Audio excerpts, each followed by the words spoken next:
As you know, this meeting is recorded and will be uploaded to public internet. Wei, you have managed to win the first item of the agenda. So yes, there is a flake in one of our E2E tests. I didn't know about it. I just saw it in the agenda. If you have more context, please share with us. Yeah, so somebody raised the issue, I think from SIG testing team, saying that there is an end-to-end test, which is a regular one, with no keywords, slow, disruptive, or serial. So it's usually performed, for example, on pre-CI commit, but everything is fine. Right? Until recently that it just failed on the GKE. Let me check. GKE cars test suite, and it only fails on that. And I checked on the context. The error only surfaced right after our PR that promotes priority class from V1 beta 1 to V1. So, but it's really weird that it only fails on that GKE cars test suite.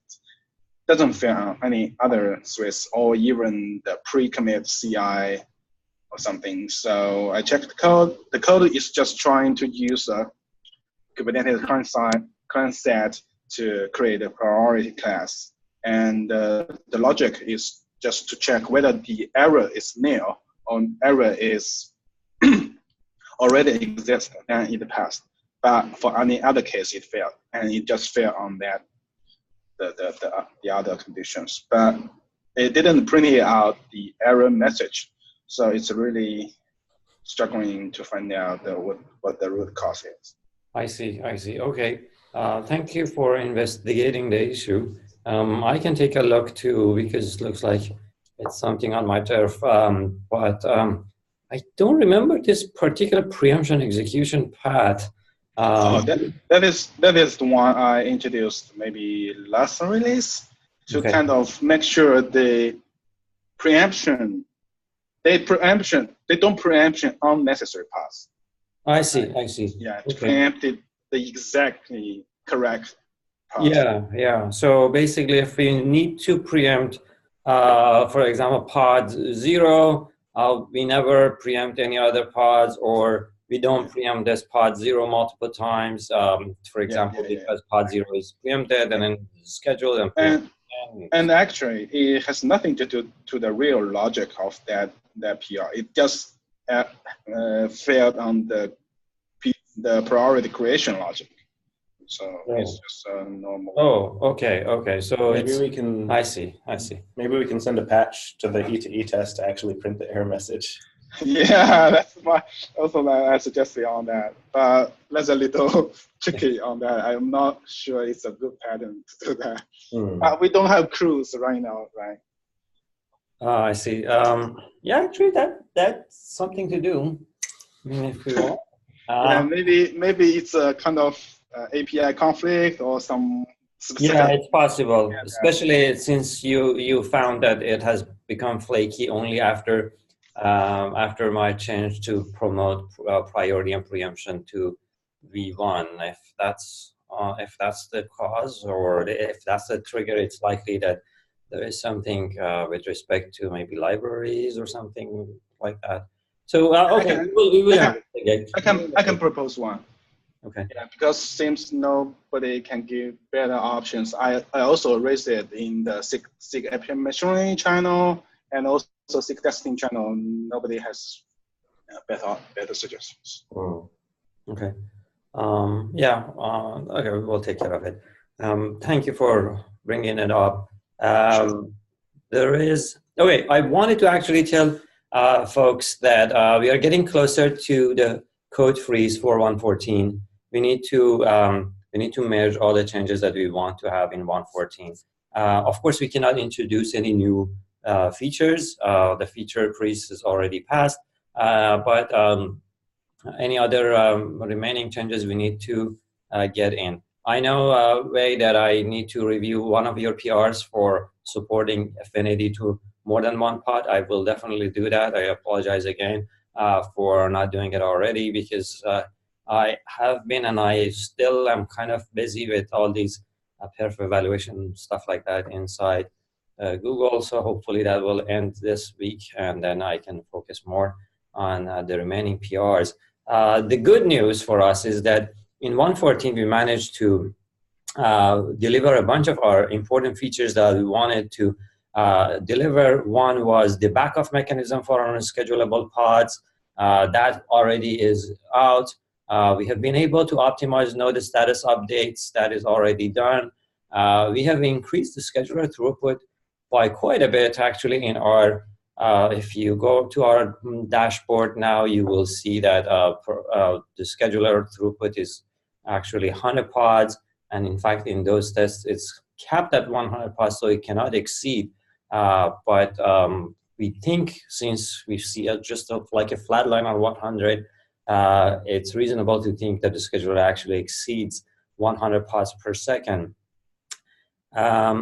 So we have been able to make a couple other optimizations to the scheduling queue, and yeah, so there are some other relevant optimizations that we have already managed thanks to Wang. I don't know if he's present today. Yeah, he just joined, actually. Thank you, Wang, for your PRs.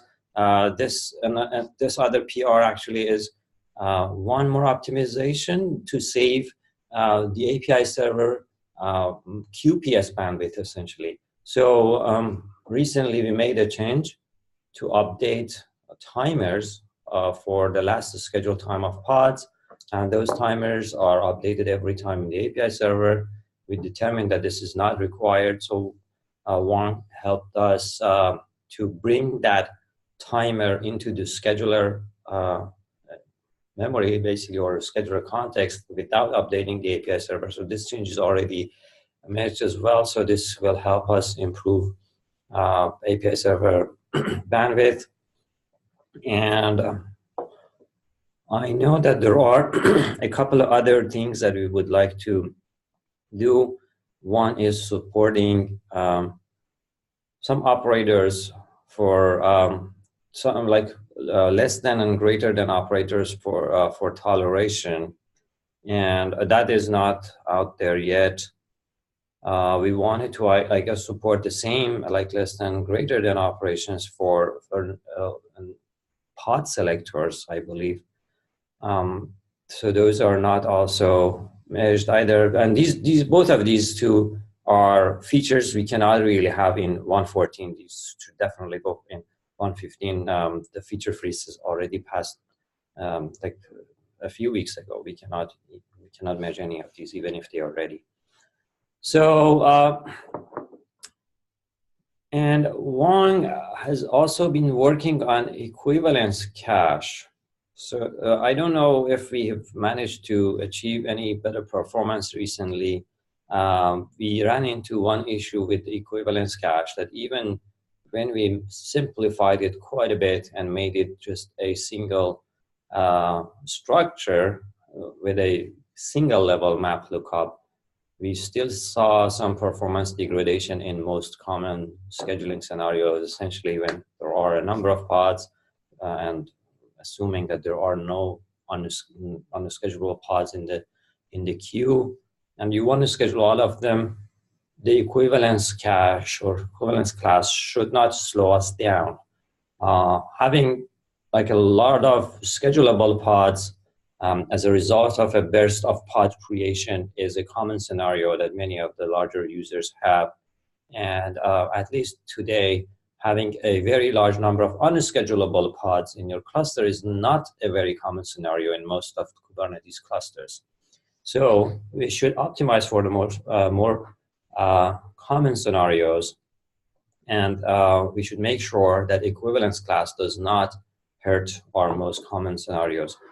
So far, we haven't been able, at least that's the last update that I have, we haven't been able to design or implement this equivalence class so that the most common scenarios are not hurt.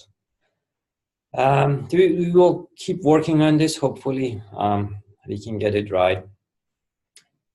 For going forward, now assuming that 1.14 is almost done. Going forward, we should focus on a couple larger areas. One of the common sort of area that many of the folks that I have talked to, including our own customers, users at KubeCon, and various other venues, one of the very common complaints or pain points about Kubernetes is that it's not optimized for scheduling batch workloads. Batch is a big area we have to focus on. Scalability has been also a common pain point. We have been able to address it to an extent. And going forward, it does not make a whole lot of sense to put a lot of priority on scalability. It should always be important, but right now we feel we have reached to a point that our bandwidth to the API server has become a bottleneck, not anymore our own algorithmic and our own logic, algorithmic performance or our own logic. So that bandwidth should be addressed first before it becomes a priority for us to increase the API, the scheduler throughput again. So for going forward, batch is one important area that we would like to focus. For 1.15, we will probably start thinking about some of these improvements. I know that Klaus has been working on also Kubebatch and an incubator. Hopefully, we will be able to bring some of those in as well. And we should also start working more aggressively on the scheduling framework, because that can be an enabler for building more complex features, like, for example, some of these batch scheduling that we would like to do. It also it can also possibly become like a bare-bone scheduler that we can use to build another scheduler, maybe like a batch scheduler. We haven't decided about any of these, of course. These are all like very early ideas. But one possibility is to build another scheduler, which is specifically for scheduling batch workloads, that works in parallel to our default scheduler, which is more geared towards or more optimized towards running services. So for both of these, we also need the framework, so we should also put more emphasis on the framework. Yeah, these are the updates and some of the general directions that I had in mind that I wanted to share with you. If you have any more updates or news, please go ahead and, or questions, please go ahead and share with us. Hey, this is Diana. I just had a quick question on what you were just discussing. You mentioned scheduling framework. Can you clarify what that is? So, sure, yes. If you go to our meeting notes, the meeting notes is, the link to the meeting notes is in our invites. And also we have a spreadsheet for the items that we're working on. That spreadsheet link is also in our meeting invite. Or maybe it's not in our meeting invite, it's in our in the first page of our notes, meeting notes. I can actually send. Yeah, I actually have that up, but I didn't, if this was a conceptual idea or if it's... So the framework is actually, okay, so we have a proposal or... Okay, I didn't want to take up too much time. If you have a proposal, if you can just refer me to that. Yes, so we do have a proposal for the framework. Okay. Yeah. And I see it there. I see it there. It's light out. I have a PR out to update it, so I need to push that forward as well. Yes, yes, definitely. Yes, we had an early version of the document, and Jonathan improved that document. It's currently mostly at a design level. We have very early implementation, which is very likely going to change. These are just very early developments. But the idea behind the framework is that the scheduling framework is just a very bare bone of the scheduler with almost no feature. Almost all the features of the scheduler becomes plugins for that framework. Okay, got you. Okay. Yeah, that's the very high level idea of that framework. Perfect. So we would like to build that and use it for building more advanced features. Yeah, that would be great. The other question I had is how do I find out a comparison of the performance numbers? So you mentioned now you're doing testing with like one, you can get up to 100 pods scheduled in a second. So yes, let me actually share this perf dashboard. The unfortunate thing is that you can't deep link Yes. into this dashboard. So I just sent the perf dashboard link to the chat window. You know, the chat. Yeah, exactly. So you cannot change. You cannot send a link directly to a particular page of perf dashboard. But if you go to this perf dashboard, choose, for example, a GCE 5,000 nodes, and then second drop-down menu, scheduler, and then third drop-down menu, scheduling throughput. So GC 5,000 nodes, scheduler, scheduling throughput. You will see a graph of the scheduler throughput over time. Well, this is not over a very long time, but anyways, you will see the most recent results on the right side of the graph. Very good. Now, do you have this per version, or is it just the latest? This is actually, no, this is not per version. If you click on any of those dots in the graph, it will show you when the test is run. So this is basically taking the head of the Kubernetes repo, runs all these scalability tests against it.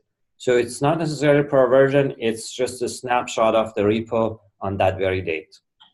Okay, so there's no way to go back and do some sort of just... As far as I know, no. I have some screenshots from like September, for example, that shows that the scheduling throughput for a 5,000 node cluster was 35 pods per second. So, and what release was that, do you think? September, it was 112. 112, okay. Yeah, I guess it was closer to the release of 112. So 112. So in 112, it was like 35 pods per second. 113, we reached to, I believe, over 50 pods per second. And now in 114, we've exceeded 100 pods per second. Okay, that gives me a pretty good idea. So, yes. Very good. Okay, perfect. Thank you for the information. I appreciate it. Sure, absolutely. Okay. Any other questions, comments? Yeah, I have one question on the 115 possible items. In addition to scheduling framework and the batch, do you think we still have buffer to put some additional items like even path spreading? Oh yeah, absolutely. So the ones that I was talking about were slightly higher level, like general directions that we should be heading to. But it doesn't necessarily mean that these are going to be the only items that we're going to work on. So evenly distributing pods among failure domains is definitely one of the important projects that we should be working on. I know that you've sent out a KEP for that. I will definitely review it very soon. Definitely, I think that's a super important feature. And as we go forward, more and more users come to us and tell us that they need something like this. Especially, it's important in auto-scale clusters because as we add more nodes to the cluster, then the balance of nodes in different failure domains change. And having like a static anti-affinity doesn't necessarily work very well. Even if we add like max per failure domain to anti-affinity, still doesn't work well in a cluster that is highly dynamic and the number of nodes in different failure domains change over time. So we definitely want to have this even distribution of pods among failure domains, and that's an important project for 115. Yeah, thank you. And by the way, I can give one data point of the use case of scheduling framework. So in one of our internal meetings, one team is actually build some additional code on top of the scheduler code base, and it is just several thousands code. And what it does is just to implement a specific add-on. It's like a additional feature. So I told them, so right now, scheduler extender is the only option to do that. But you can cross your fingers on scheduler framework, but I don't have the exact data on that. So yeah, that is useful, yes. pretty useful for them. I know. This is actually a big pain point for many users. The person or the team that you know is not the only one. I keep hearing in various venues, including KubeCon, that many users are really waiting for this because many have done some customization to the scheduler, and maintaining and merging the changes from the upstream has become a huge pain for a lot of folks. So yes, absolutely, we are going to focus on this, and hopefully we are going to deliver it, or at least a good portion of it in 1.15. Yeah, awesome. All right, any other questions or comments? I have one more issue and PR to share. It's not exactly related with scheduler. In the beginning, I thought it was scheduler, but later on, so the issue is that for a static part, which means the Kubernetes directly load from static path. And if it's a static part, and even if it's a system node critical priority, it still has the chance to be evicted by Kubernetes. And I dig into the code, I found that because when they load the static part from the file and internally in the API machinery, they actually maintain a mirror path. Yes. And in some of their functions, when they get all the part to select from, to choose a victim to evict, actually they put the snapshot of that static part. That means if a static part is only put with priority class name, yes, its priority is 0. Yes. So it will be evicted. So I sent out the PR and also additional end-to-end tests on that. Thank you so much. Yeah, that's very important actually. These are some of our most critical daemons. Some of them are most critical daemons. So it's important that we protect them and make sure that they are never evicted or preempted. Yeah, thank you. Please send the link to that issue to me if possible, Wei. Sure, I can put it on the meeting notes. Yeah, thank you. Mm-hmm. All right. Any other question, comments, interesting ideas? Going once, twice. All right, guys.